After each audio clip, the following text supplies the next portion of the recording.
Bom dia, meus amigos, meus irmãos do nosso grupo Grãozinhos no Caminho, do nosso canal do YouTube. Sejam todos bem-vindos mais uma vez, mais uma terça-feira, ao nosso compromisso diário, a nossa leitura do Evangelho segundo o Espiritismo e do Livro dos Espíritos. E o Evangelho traz para a gente hoje o capítulo 5, Bem-aventurados os aflitos, causas atuais das aflições. As vicissitudes da vida são de duas espécies, ou, se assim se quer, têm duas fontes bem diferentes que importa distinguir. Umas têm sua causa na vida presente, outras fora dela. Remontando à fonte dos mares terrestres, se reconhecerá que muitos são a consequência natural do caráter e da conduta daqueles que os suportam. Quantos homens tombam por suas próprias faltas? Quantos são vítimas de sua imprevidência, de seu orgulho ou de sua ambição?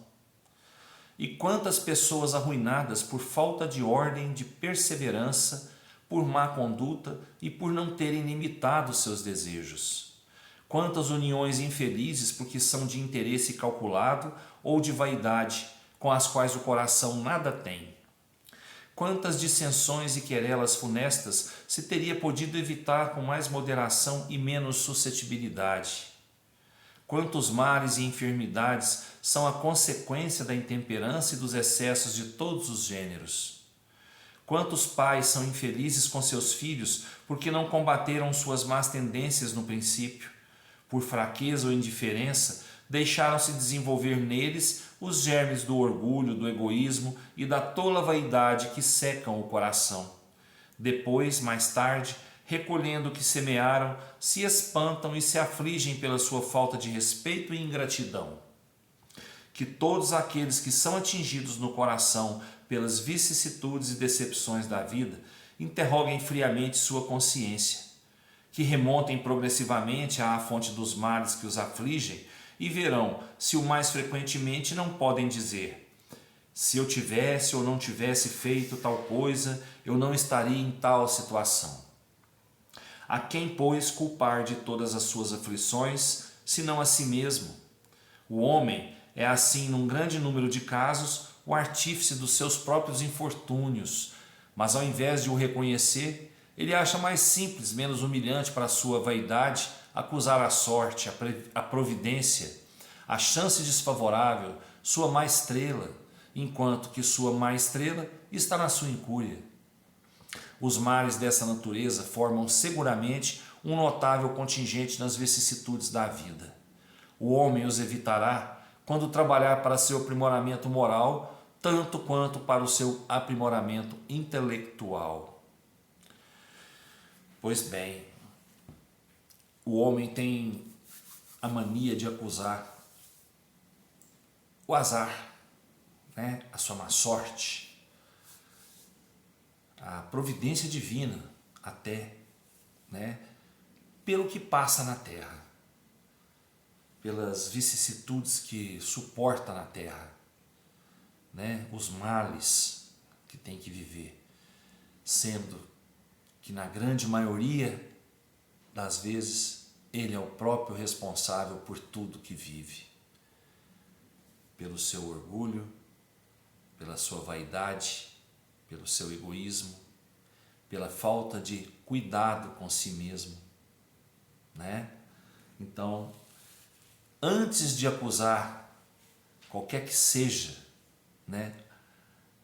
ele tem que voltar seus pensamentos lá no início, dos seus sofrimentos e ver o que é que pode ter levado ele a passar isso, E ele vai, com certeza, ver que foi ele mesmo que causou seus problemas, por uma falta de atenção, por uma vaidade tola, pelo orgulho, para não querer dar o braço a torcer, Muitas vezes os problemas não são dessa vida, são de vidas passadas, e que vêm novamente para que se repare o erro lá de trás. Mas na grande maioria das vezes as causas estão aqui mesmo, nessa vida. né? Tudo que nós fazemos de errado tem um efeito.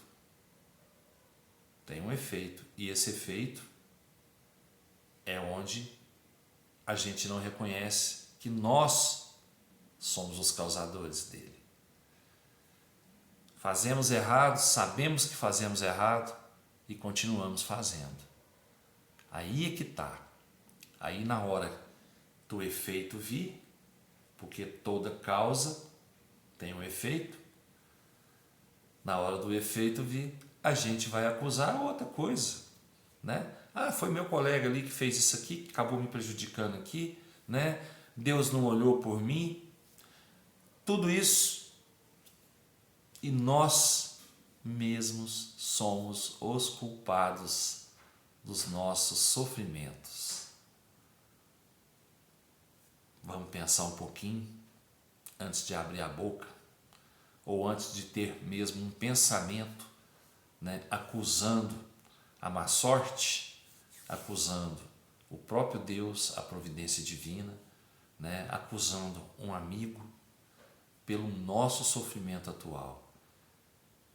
Deus tem vários instrumentos para punir nossos erros, certo? Ele tem várias maneiras de punir nossos erros. Então, o que nós temos que fazer? É não errar, porque todo erro tem que ser reparado, toda falta tem que ser reparada, todo orgulho tem que ser rebaixado, tá certo? Então, vamos pensar um pouquinho antes de acusar os outros, que seja físico, que seja moral, pelos nossos erros. Vamos remontar a nós mesmos, né, onde nós erramos e procurar corrigir, enquanto é tempo, os nossos erros, para que lá na frente a gente não tenha que repará-los. Então nós ainda estamos no caminho, ainda temos a oportunidade de reparar o erro enquanto estamos aqui, para não sofrer lá na frente, tanto nessa vida mesmo, quanto numa vida futura. Tá certo? Então nós somos os causadores das nossas aflições atuais, na grande maioria das vezes. Tá bom? Que Jesus nos abençoe, né? Para que a gente continue firme no caminho aí, né? E evite errar mais. E corrija o que puder ser corrigido. Livro dos Espíritos traz para a gente hoje, capítulo 6, Vida Espírita, na comemoração dos mortos em funerais, a questão 321. O dia da comemoração dos mortos, ou dia de finados, tem alguma coisa de mais solene para os espíritos? Eles se preparam para vir visitar os que irão orar sobre os seus despojos? Os espíritos atendem ao apelo do pensamento, nesse dia como nos outros dias. Esse dia é para eles um dia de encontro junto às suas sepulturas? Nesse dia estão aí em maior número, porque existem mais pessoas que os chamam, mas cada um vem por causa dos seus amigos e não pela multidão dos indiferentes. Sob que forma aí comparecem e como os veríamos se pudessem tornar-se visíveis? Sob a que eram conhecidos como encarnados. Então os espíritos vêm sim, no dia de finados, dia dos mortos, né? E pelo atendimento ao pensamento daqueles que os buscam, que pensam neles. Eles vêm ali, na maioria das vezes, quando querem, né? Mas isso é normal em todos os dias.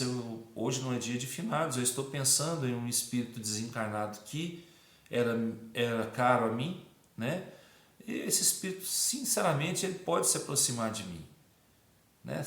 Pelo pensamento, ele é atraído pelo meu pensamento, né? Mas no dia de finados são muitos pensando, então existem muitos espíritos que vêm atender ao pensamento. E eles não vêm simplesmente por estarem junto a outros espíritos que por vezes foram, né, amigos aqui na encarnação terrena, e eles vêm atendendo ao pensamento daqueles que os buscam, certo? E eles são conhecidos pelos que podem vê-los, né, pela maneira que viviam aqui, pela figura que tinham aqui na Terra, né, enquanto encarnados. Eles são reconhecidos por isso, pela sua forma física enquanto encarnados. Então é isso, pessoal. É o que eu tinha para falar para vocês hoje, nesse pequeno comentário, nesse pequeno estudozinho. Eu peço, né, aos amigos aí que já têm o costume de comentar, né, e façam seus comentários, façam suas críticas. Estamos aqui para crescer juntos, né? E agradeço a todos que puderem divulgar o canal, que puderem compartilhar aí, né? E dá um likezinho aí, esse like é importante, viu, pessoal? Quem ouviu o Evangelho aí, quem ouviu o Livro dos Espíritos, quem viu, né, na realidade, por favor, dá o like. Esse like é importante para a gente, para que o YouTube possa divulgar mais, né, o nosso vídeo, colocar nosso vídeo em outros canais também. Tá bom? Que Jesus abençoe a todos. Até amanhã, se Deus quiser, eu tenho certeza que Ele quer. Beijo no coração, fiquem com Deus.